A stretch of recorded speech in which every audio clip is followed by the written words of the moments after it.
So asking for a friend, if you ignore those anxious feelings because you're lacking boundaries, what are the red flags? Kind of talking about, Right. We've talked about red flags for a relationship. What about red flags for yourself? What should we be listening to say, this is my brain and my body working together to tell me I've been ignoring anxiety for a moment here, and this is the end result of that. Two voices in the kitchen light, laughing while the day unwinds, talking through the tangled lines. You and me, we're on your side, asking for a friend. We've all been there, it's fine. Corey and Rosanne, saying what's on your mind. A little heart, a little mess, and the truth in the end. You're never on your own, you're just asking for a friend. Asking for a friend. Let's get right into it. All right. What are my mental health issues? Go. You have 20 minutes. What's my- Go. Diagnose me. Yeah.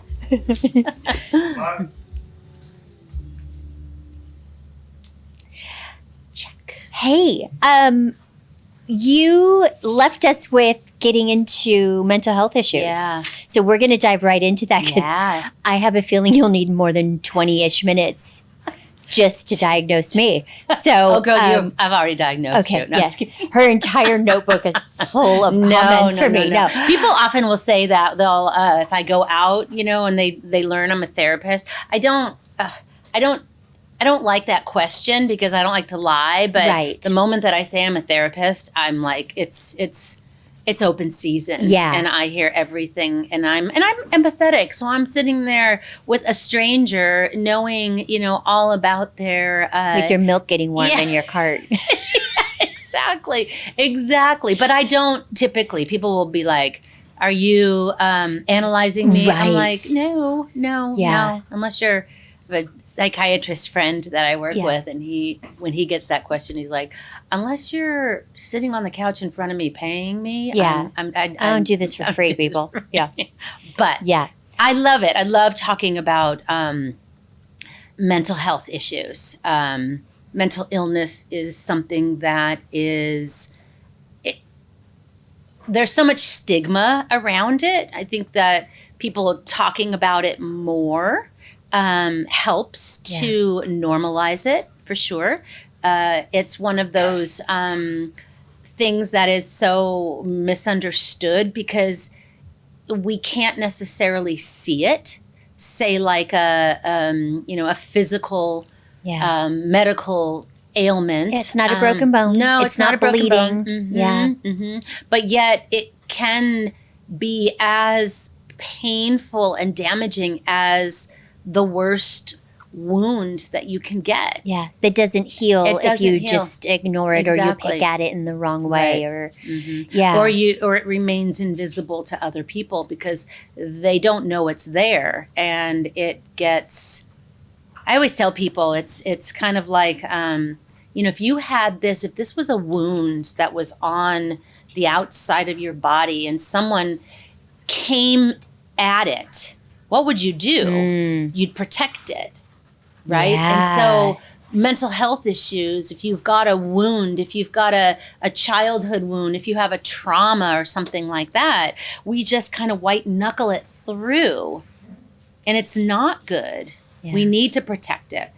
We were starting to talk before about like boundaries, protecting ourselves so that we can heal. And because when we don't heal, we're just playing out that pain in our relationships. And in life. boundaries doesn't mean you're not letting people in to help you. No. It means you're protecting yourself from whatever kind of exasperates a Right. problem, right? Like So if it's recognizing when there is like emotional danger. If you know someone is not I don't know, not the most aware of others' experience, maybe.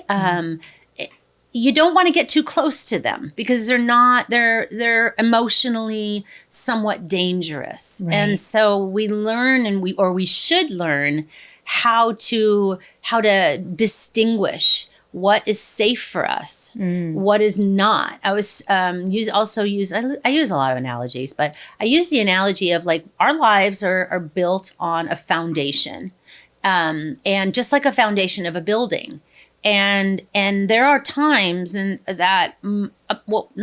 most of the time, people have these areas that really need to be under construction. If there's family history or there's, childhood trauma, those are these places that if you build on them, it's not going to be stable. So that's where therapy, everybody, little plug for therapy, can help, is to really dig out those areas, get all the boulders out, relay the concrete, let it dry, make sure it's set, and then you be careful around it. I always say if there's areas on that foundation that are a little, put some caution tape around them. Be very careful. So if you have relationship stuff from early childhood or trauma, relationship, maybe abuse, something, you need to be very careful building another relationship because it's going to get mucky. So boundaries are being aware of where our hurts are, where our needs are, and to make sure that we keep ourselves, we don't keep people out, we just keep ourselves in a place where the word no is a boundary. Yeah. No. It's a healthy thing to say and no, do. I'm tired. You don't even need an excuse. But if you get asked to go out and you're like, no, I've been burning the candles at both ends. No. But the moment that you say, oh yes, because I don't want to hurt their feelings. You're sacrificing your own well-being for the sake of somebody else's interest. So think of boundaries. They're not punishment for someone else. They're protection for you. Not punishment for someone else. They're protection for you. Yeah. Okay. Yeah. I like it. Yeah. And Unfortunately, or it does, I'm not going to put a judgment on it. Oftentimes saying yes to you is saying no to others. And that is something that might not fall well on them. Right. Right?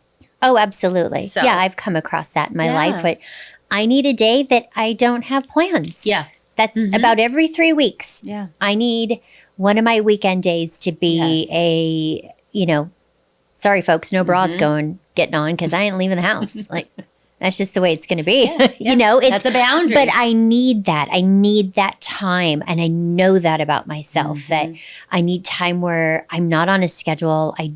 I can just do whatever feels good to calm my chaos in my brain, which usually means organizing or cleaning something. Which is good though. Yeah, I mean, that. But I know that I get a little itchy for that. Yeah, yeah. I had a conversation with Sam, my oldest boy, yesterday, and he's notorious for burning the candles at both ends, and has some tendency to ignore his own physical, emotional, mental needs until he gets to a point where and I can always feel it, when he starts to kind of lose it. I mean, let's be honest.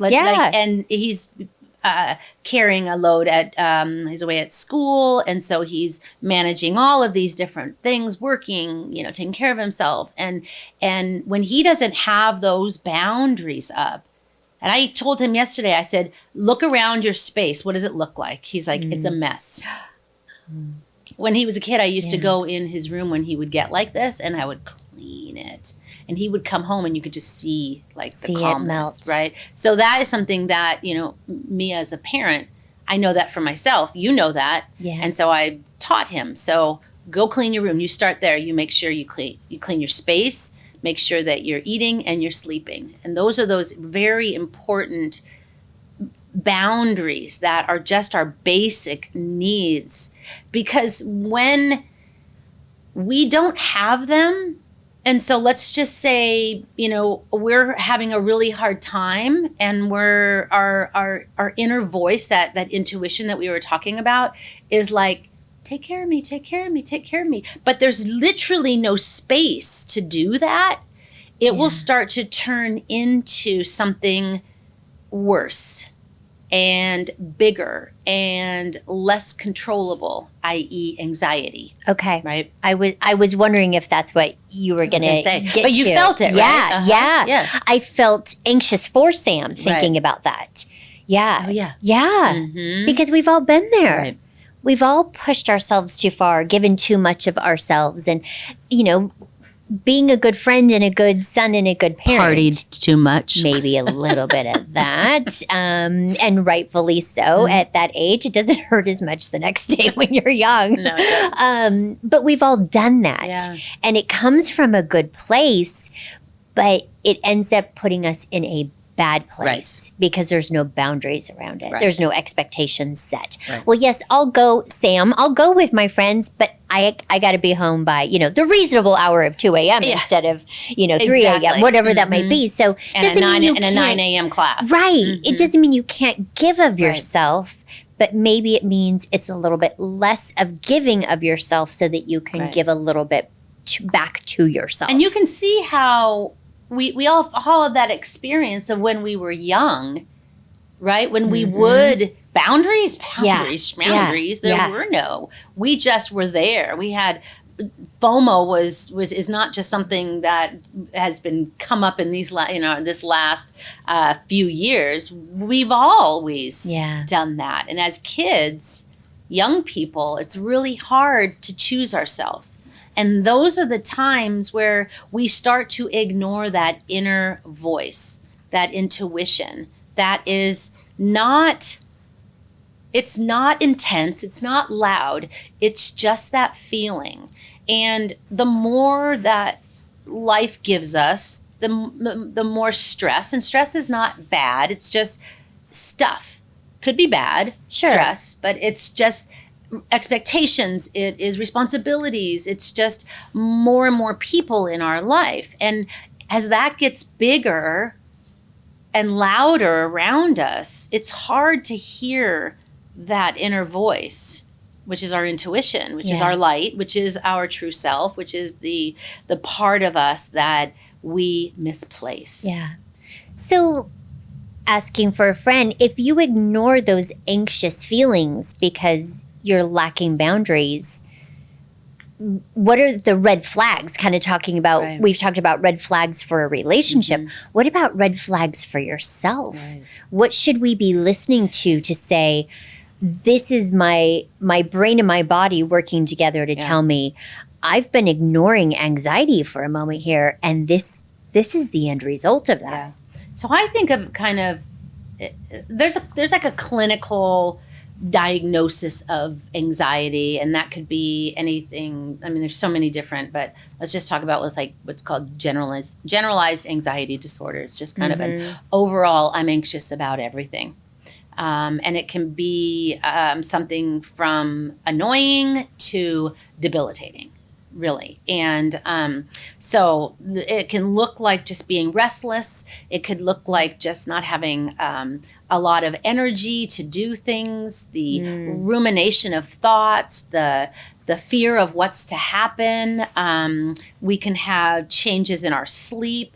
Irritability is another one. When we've got a lot on our mind, somehow our bodies think that 2 a.m., 3 a.m. is the perfect time to be thinking about all of those things that you need to do or you didn't do or that you forgot to do. And so that's kind of what anxiety looks like. Fear of what's happening, the sense of losing control.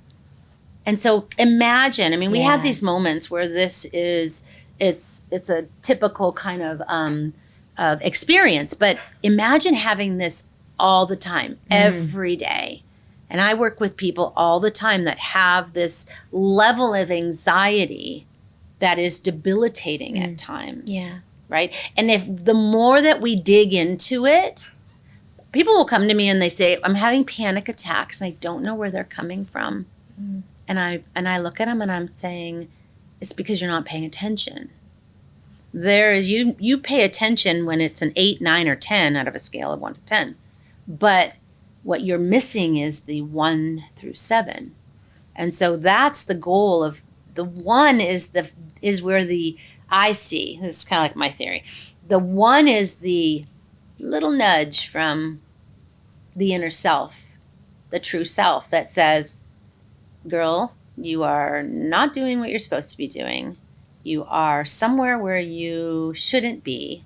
Mm-hmm. You are doing something that you shouldn't be doing. That's that inner, just that conscious, that's that built-in alert system, which is who we are on the inside. And if we listened to her every time, we would divert and we would say, what do you need? Is that women's intuition in a way? I think that everybody has this, but I see it more intense with women, and women tend to ignore it more because shocking.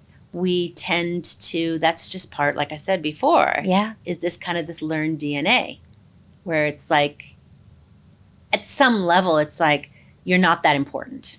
Right? There's things that are more important than you. It's more important that you take care of all of those things and all those people before you take care of yourself. Quiet down. You're fine. You're fine.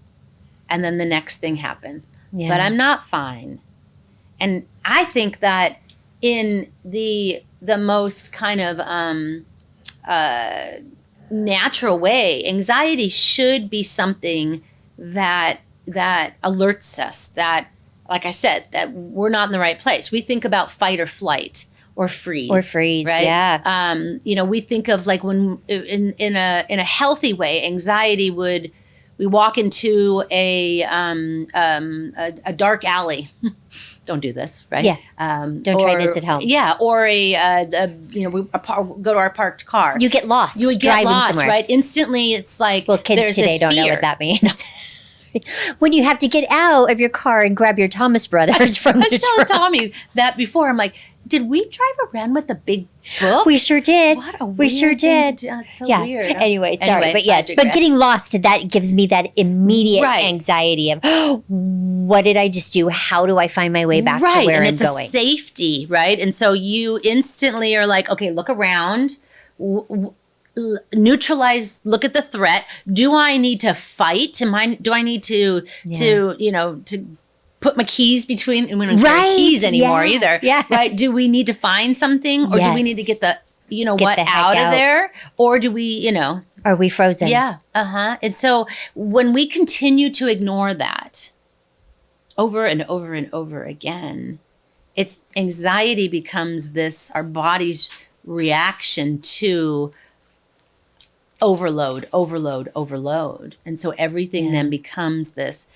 Anxiety is just such this catchphrase these days for everything. Mm-hmm. Does, and I don't know if I'm derailing you here, but does ignoring these anxious moments, is that what kind of funnels us into more of a depression state?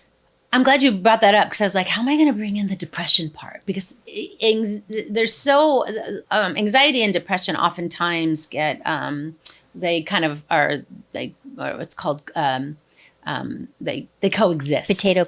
Yeah, right. I see it again. This is the world according to Rosanne. Yes. In my experience. You have the floor. But I see it as two sides of the same coin, is that our anxiety is this fear of what's to come. It's this lack of control over the future. And then in depression, I see as a lack of control over what has already happened. So it comes in regret, it comes in remorse, it comes in just dwelling in the past. There was a excuse me as I look, because I wanted to share this part about depression, but now I can't find it, of course. So he's a neuro